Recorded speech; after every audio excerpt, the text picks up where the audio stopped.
Hey everyone, welcome to the Knitting 411 podcast where we answer your knitting questions. This week it's all about Raglan sweaters. We're going to dive deep into the many ways you can knit them, top down, bottom up, seamed, seamless, and even cardigans, and a lot of other things today. Before we jump in, let me just say, hey, I'm Tanya here at Nerdy Knitting. I'm a certified knitting instructor and a knitwear designer. My goal is to help you become a confident, adventurous knitter. That's why we live stream every 2 weeks on Wednesdays at 1 p.m. So you can have your questions answered and we can chat all about knitting. If you're here, say hi in the chat. I see Kaz and Marina. You guys are here already. You're here every week. I really appreciate that. It's hot there in the UK. We just had a heat wave here too. It started to cool off for us. So why don't you guys tell me what you've been working on, what's on your needles. I'll show you what I've been working on. But before I do, let's talk about some knitting in the news. I saw this interesting article and I thought I would share it this week. A Norfolk knitter in England, over there where you are, Kaz. She's 92 years old. Margaret Seaman's her name. And she spent 2 years creating or knitting a version of Sandringham House. Well, that is one of the Queen's estates, I guess. And this is just one picture of it. I put the link on here. You'll find it down in the video description box. There's lots of pictures that show a lot of the close-up details, and it is absolutely stunning. You can tell she spent a lot of time doing this. According to the article with it, she spent about 10 to 12 hours a day working on this for the past few years. And the finished estate is 18 feet by 6 feet. So this is not a small project. This is a really big project that she had on her needles. 92 years old. And it's at sort of an event, an exhibition, and it's raising money for some local hospitals. So when you go view that, but you can see pictures of it online. It's very stunning. I just can't imagine the work and the time that is involved in a project like that. And as always, if you need help reading your stitches, we have a free guide for that and some knitting shorts that will help you learn different cast-on techniques, bind-offs, anything that we can answer really quick in 60 seconds. You'll find videos about that. Now, before we get to our questions, let's just pop over here and see what everybody is doing. Kaz is, there we go, working on a shawl, and then you're going to tackle that boxy top. Good. I hope did you find a pattern? I had that video that I released, oh goodness, a month ago, I think, with a lot of different tops that are perfect for summer. Some of them would be great for just starting out like that. Hi, Marina. Good to see you here again. And you are making little whales, like toy whales? That's adorable. I haven't done any toys yet. I really need to add that to my list of things I'd like to knit. But here, I'm going to show you what I've been working on. Let me go to this screen. There we go. I know I showed this dishcloth last week, just a lace dishcloth, but it's going to be a tutorial. It'll be published next week. I still have to record the demonstration, but I just finished the pattern for it. So this will be a free pattern and tutorial. We'll talk about this. Well, we'll go over all of this in the video that will publish next week. So if you're new to lace knitting, something small like this is a good place to start. And it's I included 2 sizes on the pattern. This is the small size, just a little tiny hand towel. It's not very big, just like that size. And then one that is twice the size of this if you have a couple of skeins of dishcloth yarn that you want to use.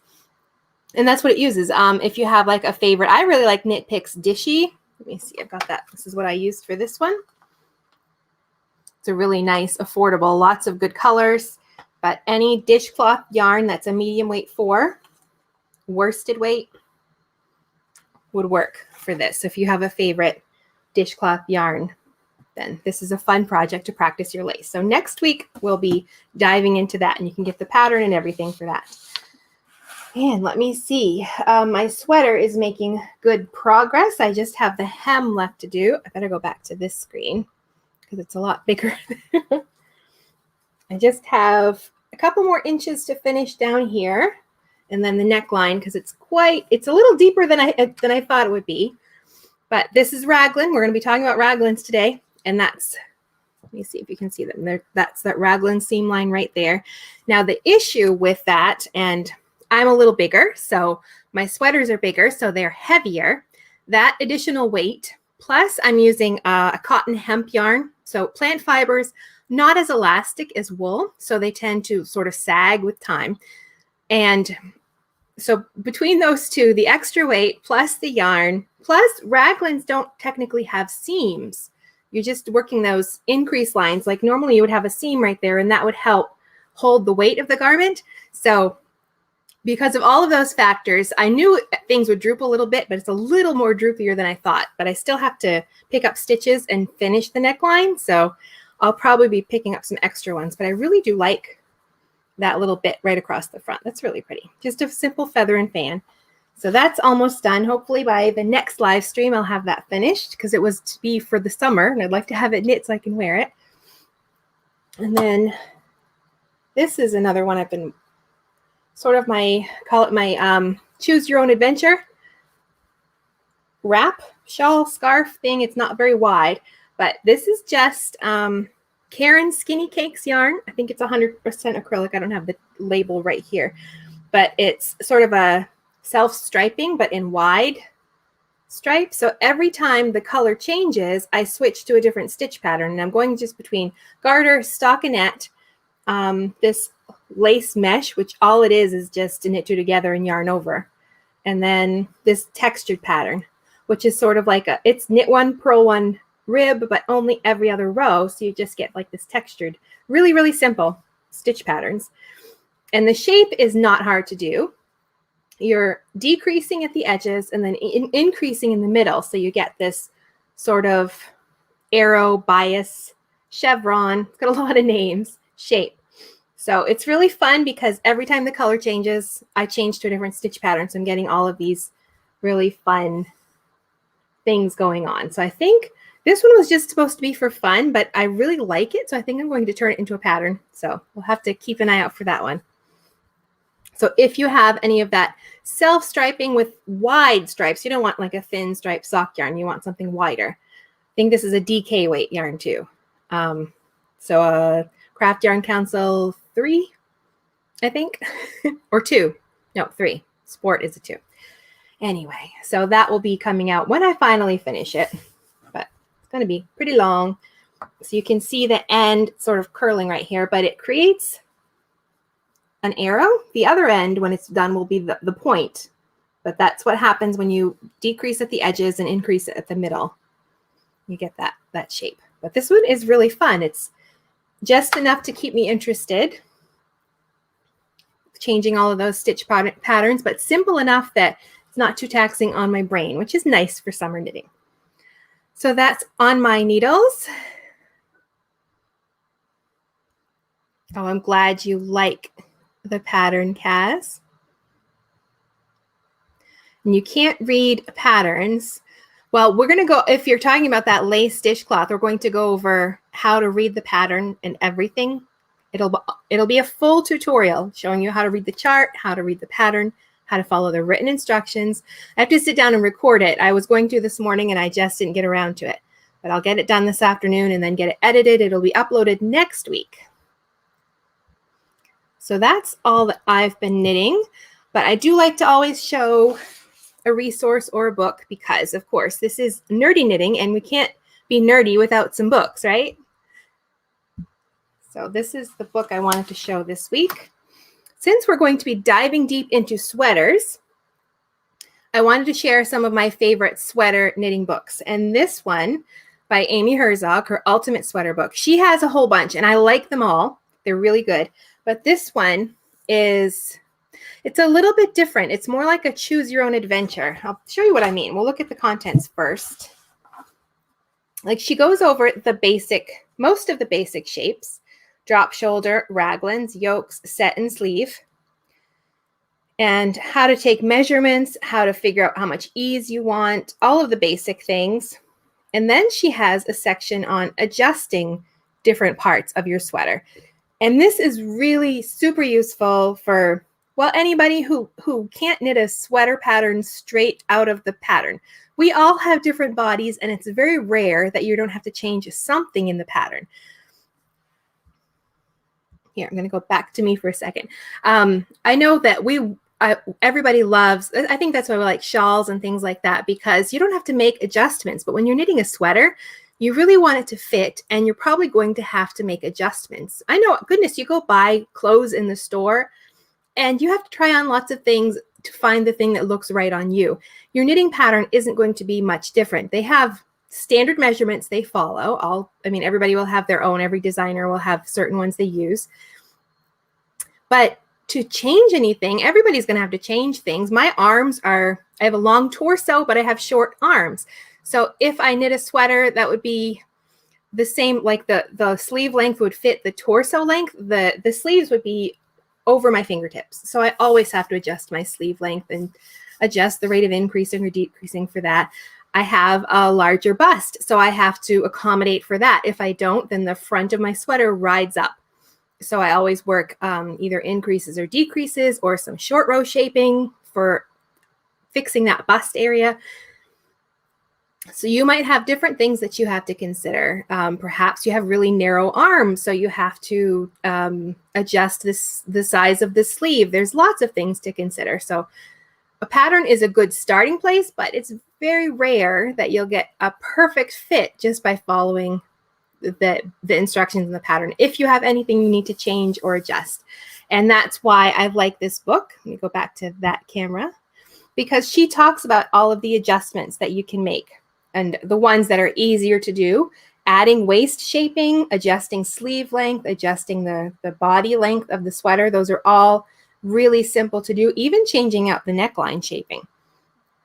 The only thing that's hard to do is switching the style of sleeve. So like, you're not going to take a raglan sweater and try to turn it into a yoke sweater. That's just too difficult. But you can make all of these adjustments within those sweater shapes. And then she has a section on embellishments. I don't know if you can read that, actually. Let me bring it up a little bit. Adding stitch patterns, the edging, closures, pockets, necklines, and then a section of some more garment patterns in here that she uses. But what she does with each of these basic patterns, we'll go to look at the raglan one right now. Like, she has a whole section just on raglans, how they're shaped, drafting your own pattern, calculating shaping, and then she gives you two patterns. Just a basic pullover using that raglan shaping, but it's in 3 different gauges and yarn weights. So it's sort of written like in a chart form. So you would find the gauge that you're using, and she has all of the instructions for that basic pattern, and then she also has one for a cardigan. Oh, getting a glare. The basic raglan, and again with the 3 sport, DK, and Aran for this one. So it's really interesting because she takes those basic patterns and then she'll expand on them and show you how she designs the sweaters in the back of the book that have different shapings. Oh, I think that's a raglan right there. Yep. Like how she took that basic pattern and then created something really unique. So this is a great book for the basic patterns, and then how you can take those basic patterns and turn them into your own unique sweater. There. So that's the book for this week. We're going to look at some more sweater knitting books over the upcoming episodes as we talk more about different aspects of knitting sweaters. This week it's all about raglans. But this is a great book to have if you just want the basic structure of these different raglan, set-in sleeve, yoke sweaters, drop shoulders. Those are the 4 basics she covers, which are very common. You'll see lots of knitting patterns using those 4 basic sleeve shapes. But then she has all of those patterns, and she has them in different yarn weights, so you can really choose the yarn you'd like to use and the type of sleeve you'd like to use, and then all of those sections on customizing to really create a custom sweater. And then all of her own patterns where she shows you how she takes that basic shape and turns them into really unique designs. So this is a really, really good book. And there's a link for it down below if you want to look at it up close. her ultimate sweater book. And I do recommend her other books. I have a few that I usually get from the library sometimes and look at, and they're all really good. But I really like that one for the basics of sweater construction. Okay. Let me see. Oh, wrong one. There we go. So that's what I've worked on, our recommendations. Now let's look at our questions. Last week's community question, I asked about what topics we should cover, and I had some ideas there for you. And we only had 32 votes, but it seems like just talking about more in-depth about sweater knitting is what people want right now. But it seems like all of those topics might be of interest. So we're going to go through them all eventually. But we are going to focus on sweaters for a while. And we're going to each week talk about a different type of sweater. Like this week, it's going to be about Raglan sweaters. The next episode, it will be drop shoulder or another one. I'm not sure which one, but we'll talk about that. So we're going to talk about Raglan sweaters this week. But before we do, I wanted to just put this out there. I'm not sure. There. Okay. I'm hoping these are helpful, these live streams where I'm talking about the lots of different things about sweaters and answering questions. And of course, we have the weekly videos and the shorts. But I want to be more helpful. I'd like to provide more value, but I'm not sure what you need and what you want as a knitter. I know we have quite a few beginner knitters, I would say, from some of the questions that people ask. But I have some ideas about things, but I'm not quite sure what direction I want to go. So my first idea was to have sort of maybe a 2-week challenge where we could look at how to read your stitches, because I see that come up so much. I don't know if you're in any groups on Facebook or other places where you might see somebody will post a picture. How many rows have I knit? And they don't know, because they don't know how to read their own stitches yet. And that's a skill that every knitter should acquire at some point.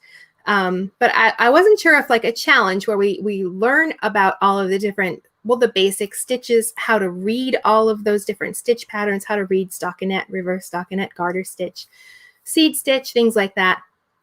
How to drop down and fix mistakes.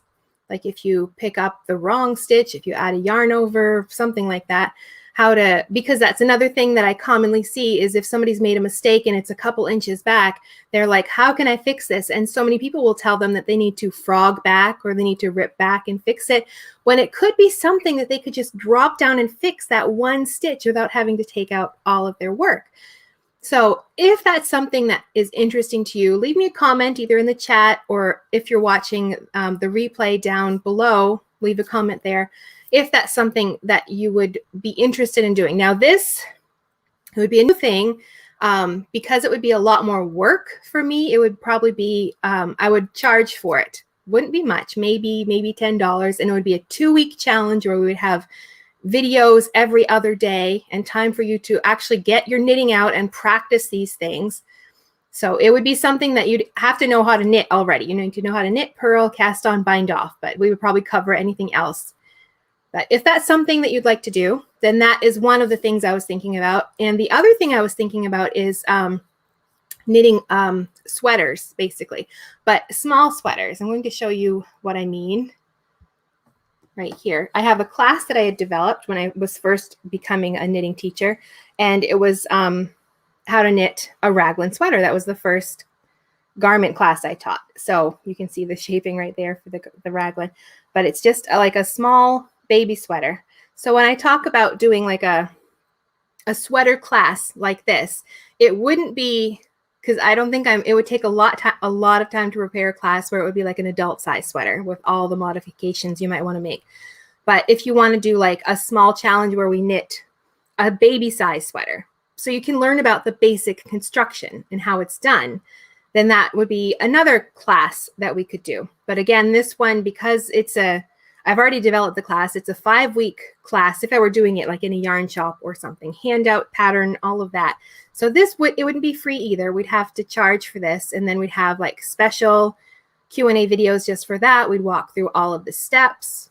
So those are my ideas anyway. I'm not ready to dive into like full full adult size garments, but I really like to knit small baby sweaters when I'm learning a new construction method, because you get to try it out and it doesn't take much yarn. I think this was about 2 skeins of Knit Picks Shine Sport, I think is what it was. So about maybe $10 to knit this little sweater.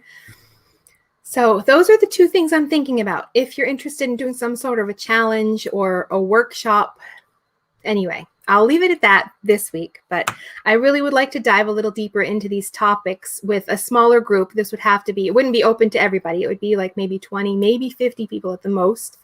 And we would have private live streams where we could talk about those. So if one of those topics interests you, I'd love to know about it. And perhaps we can develop those and get those challenges going, or we can alternate and do different classes on different sweaters. I'm open to suggestions. I really want to help you become more confident in your knitting. And at this time, this is what I think I can handle teaching. Later on, we can work on full-size adult sweaters, but I'm not quite there yet to handle that as a teacher. I'm going to do some of those in person. My mother-in-law has some ladies at her local church, and they are interested in learning how to knit a sweater, and we're going to start with a raglan sweater. So I'm going to do that in person first for the adult size sweaters. And then once I know how to manage that with a class setting, then we'll transfer it online. But for now, these are the 2 options. If we want to do like a reading your knitting and fixing your basic mistake, kind of a 2-week mini class, or if we want to do like a mini sweater, a small baby sweater size knitting class, those are the 2 choices right now. So if you're interested in those, leave me a comment in the chat, or if you're watching the replay, down in the comments below. Okay. I'm going to just pop in the chat and see what everybody is talking about. We got lots going on over there. Kaz, you're chatty today. I love seeing that. Oh, Pinterest. Pinterest is a great place to look for patterns. I love scrolling there. I like to look for stitch patterns too. Like I just type in like lace stitch patterns, knitting, and tons of things pop up. That's a great place to look. It's very visual and pretty. Mostly Mandy. Hi, nice to see you here today. Your first sweater from the official Harry Potter knitting book. Oh, that sounds like fun. I haven't looked at that book yet. I really need to get that and check that out, because I bet it's lots of fun.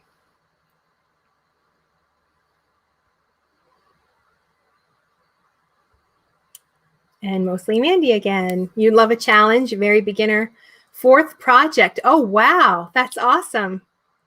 That is wonderful. So, okay. So that fixing mistakes class, I see your next comment. That would interest you. Good. I'm glad. I'm glad to know what would be most helpful to everybody. Oh, Jennifer. Hi. Fixing stitches and reading difficult stitches. Yes. Okay. That's good to know. Yes. You see, I think this is one of those things. It comes up so much, even like if somebody's working something and say they're having to do like decreases for their sleeves and they can't remember which row they did it on, and they don't know how to look at what they've knit to see where their increases and decreases are. And that's something, you know, like every knitter they should know how to do that stuff. It's something you can learn. So that would be something I think I would add to that class, is growing and growing the ideas, I think. Oh, a dog sweater. Oh, that would be fun. I've never knit a dog sweater. I would have to try that first. Oh, good. So you guys keep chatting. Tell me all of if you have questions about knitting. We're going to talk about raglan sweaters today, just in a second. So if you have any questions about that as I'm going through, I've got a lot to talk about. So you can leave them in, and when I'm all done talking about everything about raglan sweaters, I'll come back and see what you're chatting about. Tell me what you're knitting. I'd love to know what your 4 projects have been, Mandy.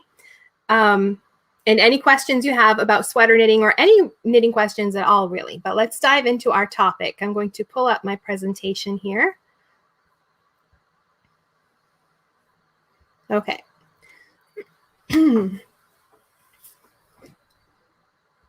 So raglan sweaters. I think I'm going to go right to a full screen of just the presentation so you can see this full screen. There we go. All right. So raglan sweaters. There are 3 ways to knit them. You can knit them this one. that is in the picture. It's just like the little baby sweater I just showed you. They're seamless and top down. You start with your neck and you add your increases and you create the front and the back and the sleeves all at once. You can also do the same process from the bottom up. You start with the hem of the sweater and you work up to the sleeves. Then you knit your sleeves and work them up to the point where they would be joined to the body. And then you join all three together. And then you can also work each of these parts in separate pieces. You would work the two sleeves, you would work the front and the back, and then you would seam them all up. And this is almost always done bottom up. I don't think I've ever seen a seamed sweater done top down. I'm sure they're out there somewhere, but it's most common to have them done bottom up. So this shaping is done. You can see this pink sweater actually is the first sweater I ever knit. It's shaped when it's top down. You are working increases at those points. You can see I worked yarn overs, so they're really open eyelet type things along that edge on the shoulder. And if you're working from the bottom up, then that would be decreases.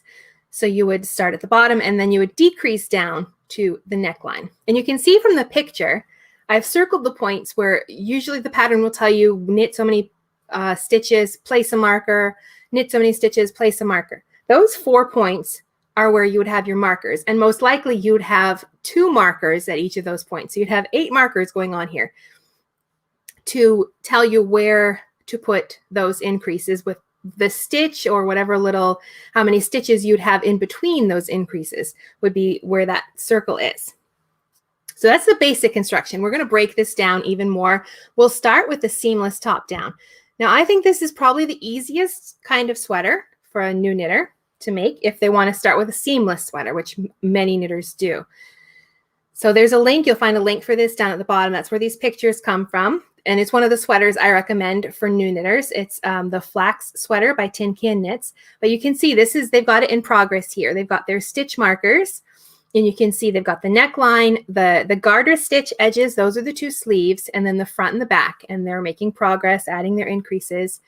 And then what happens after you have knit the sleeves and the body, the back and the front, as much or as long as it needs to be, you put those sleeve stitches on waste yarn. You can see in that second picture there, they are put on separate a stitch holder or some yarn, and you just leave them until you work the body. And you would cast on a few stitches at the underarm on each side to complete the body stitches, and then you just knit the body in the round. And when the body is done, you would go back and you would finish your sleeves. So that's a high-level overview of what it would take to knit a top-down seamless raglan sweaters. And here are 3 recommendations. The one in the middle is the pattern I followed for my first top-down raglan, the very pink knits, how to learn a sweater. You'll find links for all of these down below. But the other 2 are good as well. Tin Can Knits, they have a full tutorial, lots of pictures to walk you through each step. That's the first picture. And the final picture for somebody who's a little more adventurous and they want to like do some color work and they really want to try the fading technique that Andrea Mowry does in a lot of her patterns, then this is a top-down raglan, but it has that extra element of fun if you want to add something else to it. Okay, so now that is top-down raglan. Let's look at bottom up. This one is seamless as well. So this is another pattern I recommend if you want to try a bottom-up raglan. This is from Purl Soho. They're a lightweight raglan pullover. As you can see, you knit each tube separately. You've got your tube for your body and your tube for each of your sleeves. And when those are done, you're going to join them all together. But before you do, you'll see in the second picture those yellow stitch holders. You put your underarm stitches from the sleeve and from the body on hold. And then you would like knit across wherever you're starting for the body. If you're knitting across the back, but then instead of knitting across the front, you've got your stitches on hold. You would start the sleeve as well, and then you would join them all together as one. And then you would start working those decreases to get the raglan shape, that diagonal line you get at the shoulders up to your neckline. Then when you're done, you have those stitches on stitch holders, and usually they're grafted together, which if you've ever done like a top-down sock where you have to do like a Kitchener graft at the end, then it would be the same idea. You're grafting those stitches together. It's not very hard. And here's some examples of a bottom-up seamless raglan sweater. You can see that the sweaters are progressing. They're getting a little more interesting. Like the raglan pullover, the first one has that cool curved hem. They use short rows for that. And the one from Brooklyn Tweed, Brownstone, has that really interesting short row neck shaping for the collar. And then the last one by Tin Can Knits has an all-over lace pattern. So if you're interested in bottom-up seamless, then these are good places to start. All of these places have really good, clear instructions for their knitting patterns. They're not tutorials. If you want to get started and this is your first sweater and you're really a beginner knitter, then the first three are probably a good place to start. These are a little more adventurous, or if you have a little more experience. But then we get into seamed raglan sweaters. I know they're very popular seamless, working top down especially, because you can try them on as you go. But a seamed piece has some things that make it really, I'm losing my words here, makes it a good idea to use a seamed sweater because seams add additional structure. Like I showed you the sweater I'm working on. It's a raglan, that bright green sweater. Because it uses plant fibers, which are inelastic and heavy, they tend to droop over time. And especially because mine is larger, because I'm larger, it's going to be very droopy. So I knew that was going to happen, and I'm fine with it. It's a summer sweater. I wanted to have a lot of droop and drape because it'll be more relaxing for me. But if I wanted it to be really structured and make sure that the top doesn't sag too much, I would have used a sweater pattern that had seams, because those seams give you some extra structure, especially when the weight of your garment, if it's a bigger garment, or if the yarn you're using isn't elastic. Like wool is very elastic and tends to hold its shape, but plant fibers, cotton, linen, hemp, cotton especially, they're heavy and they're not elastic, and they can tend to droop over time. So those seams give you some of that structure that you need to keep that sweater where it should be. And the second thing that makes seaming really good is the ease of modification, because we don't have diagonal lines running from our neck to our armpits the way that raglan line goes. We're more curvy there. So when you are working the pieces individually, it's much easier to modify them and change the rate of increasing or decreasing. Well, change the rate of decreasing since you're working bottom up. So it can fit much better, because one of the things we often see with raglans is that you get a little extra bulk under the arm, and that can be a little odd and it just doesn't feel quite right. And if that bothers you, then a seamed raglan is a much better option, because you can get rid of some of that excess bulk. Because if you might need that if you have a broad back, or if you have a larger bust, you need that extra space, but you don't need it under your armpits so much. So a bottom-up seamed raglan gives you a little more room for modification. The only thing to really pay attention to here is the row count, because you are going to be seaming those sleeves right along that diagonal line. You want to make sure you have the same number of rows for your body pieces and your sleeves, so they'll match up appropriately. Now, here are some examples of bottom-up seamed raglan sweaters, and you can see that they're starting to get a little more involved here. I think knitting flat in pieces gives you I find it easier to add more intricate stitch patterns when I'm knitting flat, because I can see how to balance the stitch pattern, where exactly to place the motifs, especially that cable sweater at the first sweater in the picture. It's much easier to add those stitch patterns when you're working flat. So we have 3 examples here. These are all worked in pieces and seamed. The first one is a free pattern from Yarn Inspirations. But if you're ready to really tackle cables and sweater knitting like that, then this might be a good option. And then we have this Brooklyn Tweed Divide pullover. They use a twisted stitch pattern. I think it's really pretty, very modern looking. And then Amy Herzog designs her Pescadero sweater, and she uses what she calls a compound raglan sleeve, which does adjust the shaping so it's more curved. It's not a straight diagonal line, and that tends to fit women especially much better. Okay, so those are the 3 ways you can knit them, but there are still even more things to think about when you're thinking about knitting a raglan sweater.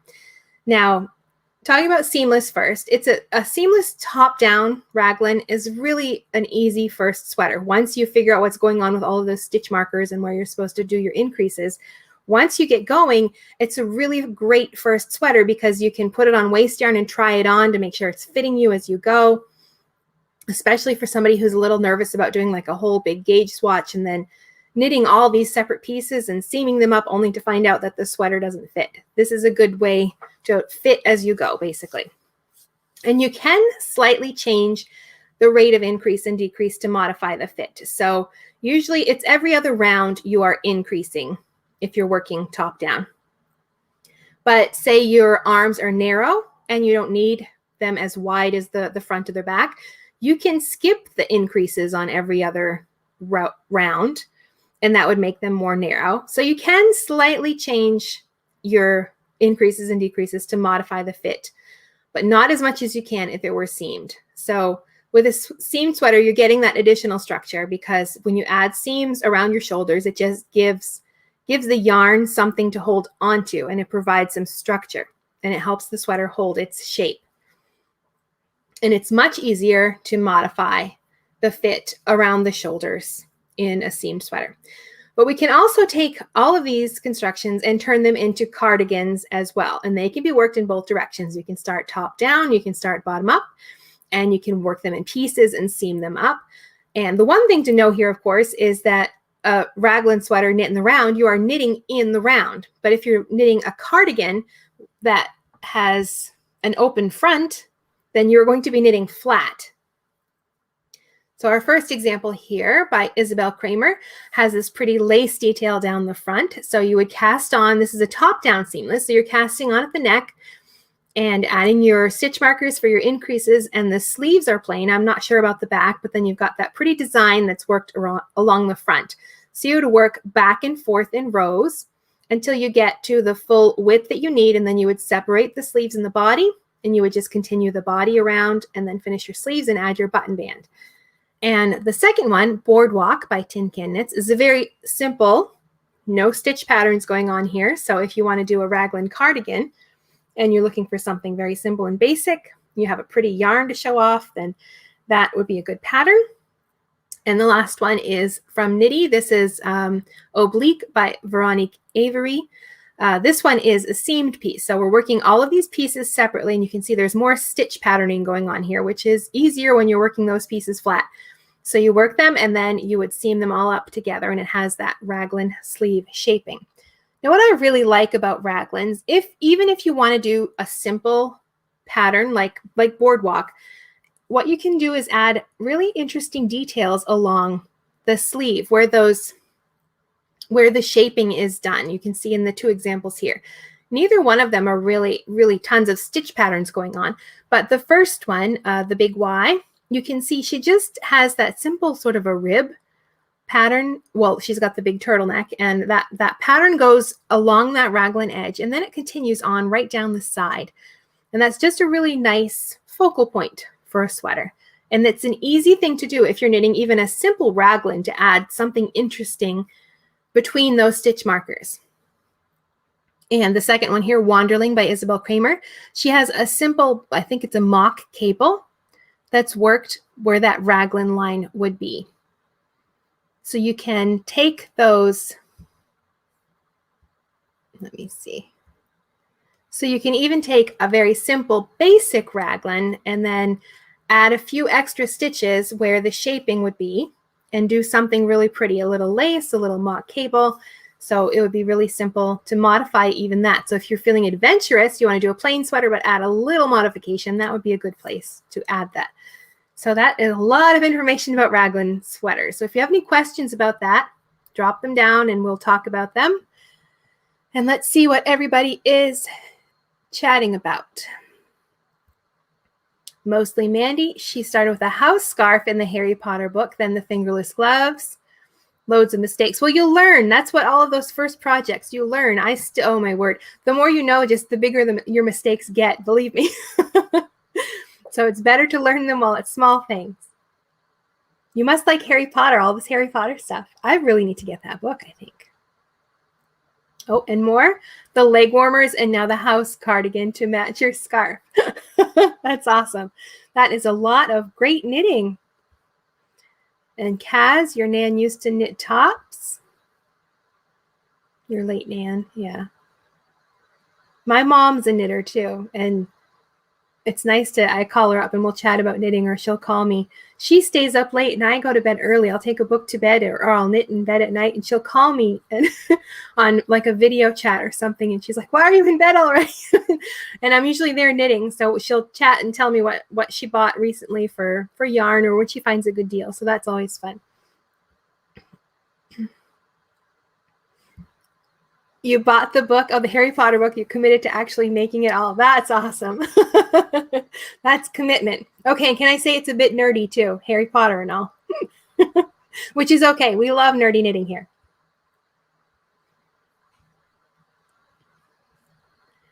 Okay, so it doesn't look like anybody has any questions. So let me just put this back up.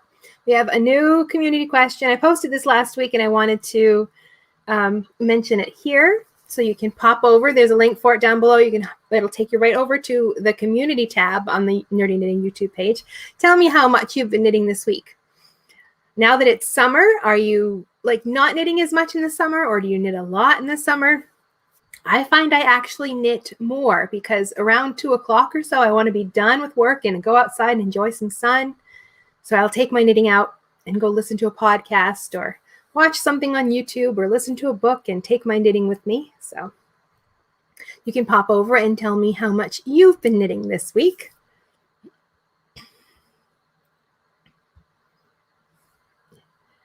And if you like the live streams and you want to continue to support things going on here, I'm saving up for a new webcam because I'm using the built-in webcam in my laptop, which is not that great. If you want to pitch in and help, then you can, but you don't have to. I love that you guys all show up every week to chat and to talk, and it's wonderful hanging out with you and just hanging out and seeing you here and chatting with me and asking your questions. That is great, wonderful way to support the channel, and I really appreciate it so much. So if you have any questions for the next live stream, we're going to be talking more about sweater knitting. So if you have questions about sweater knitting specifically, or any knitting questions, you can leave them in the comments under the video, especially if you're catching the replay, and we'll answer them in the next episode. Oh, living life in the slow lane. Hi. Nice to see you here, Paula, or Randy, or both. Anyway.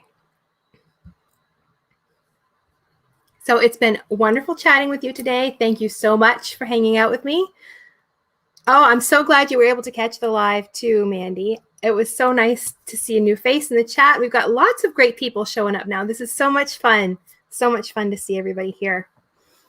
So if you have knitting questions you want answered, leave them in the comments. We will address them in the next episode. And if you're catching the replay, I'll put a playlist right here, and you can watch back episodes of the Knitting 411 podcast. We'll see you in 2 weeks.